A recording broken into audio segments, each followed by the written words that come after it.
Salut et bienvenue sur le Scénic. Aujourd'hui, nous rendons hommage à une icône intemporelle, une figure emblématique des concours de beauté, Geneviève de Fontenay. Dans un éclat de panache, l'icône intemporelle de Miss France s'en est allée, laissant derrière elle une empreinte poétique qui continuera de briller au-delà des étoiles. Geneviève de Fontenay, ancienne présidente emblématique du comité Miss France, a quitté ce monde à l'âge vénérable de 90 ans, laissant derrière elle un héritage profondément ancré dans le cœur de millions de Français. C'est dans une plénitude de tristesse, à travers les ondes célestes de BFM TV que le voile du deuil s'est délicatement levé ce mercredi. Tel un souffle divin, c'est son fils, portant l'héritage de son nom, qui a choisi de révéler au monde le départ de celle qui fut la gardienne de l'élégance éternelle de Miss France.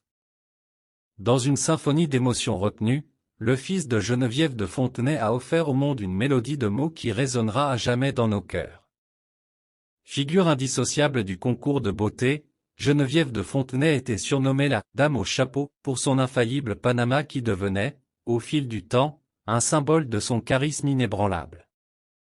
Elle avait, dès son adolescence, captivé les regards par sa grâce et ses tenues chics qui révélaient déjà une élégance singulière. Née Geneviève Mühlmann en 1932 à Longwy, dans une famille nombreuse, elle embrasse sa passion pour l'esthétisme en s'installant à Paris dans les années 1950. C'est là qu'elle croise le destin de Louis Poirot, dit de Fontenay, qui deviendra son compagnon et l'homme clé de son entrée dans le monde des reines de beauté. Ensemble, ils créent le célèbre comité Miss France, donnant ainsi naissance à une aventure extraordinaire. C'est en 1957 que Geneviève de Fontenay s'illustre en étant élue Miss Élégance, une étape majeure dans son parcours. Le destin la conduit ensuite vers la présidence du comité Miss France en 1981, à la suite du décès de Louis. Sous son impulsion, le concours de beauté s'élève vers de nouveaux sommets et devient le premier concours télévisé en France, ouvrant ainsi les portes de la notoriété au-delà des frontières. En 2002, elle cède la société Miss France à Endemol, une société de production de télé-réalité bien connue. Malgré cette transaction, Geneviève de Fontenay reste fidèle à ses convictions conservatrices, défendant avec ardeur l'image intemporelle de Miss France. La vie de Geneviève de Fontenay n'a pas été exempte de douleur, ayant dû faire face au décès tragique de son fils Ludovic en 1984. Cependant, elle a toujours trouvé la force de continuer son engagement pour les Miss France et sa passion pour l'élégance à la française. Au fil des années, la « Dame au chapeau » s'est distinguée par ses coups de gueule et ses prises de position controversées. Ses déclarations passionnées ont suscité la polémique, contrastant parfois avec l'image conservatrice qu'elle défendait du concours.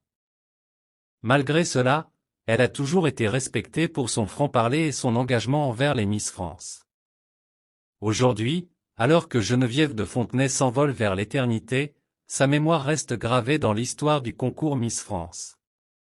Sa vision éclatante et ses valeurs conservatrices continueront d'inspirer les futures générations de jeunes femmes. Au-delà des controverses, elle demeure une icône intemporelle, symbole de l'élégance éternelle de Miss France. Ainsi se termine notre hommage à Geneviève de Fontenay, une icône de l'élégance. Son histoire féerique restera à jamais une ode poétique à la beauté, à la grâce et à la persévérance. N'oubliez pas de vous abonner à notre chaîne pour ne rien manquer de nos prochaines découvertes fascinantes. N'hésitez pas à partager vos pensées et vos souvenirs dans les commentaires. Merci de nous avoir rejoints sur le Scénic, où chaque histoire est un voyage extraordinaire. À bientôt!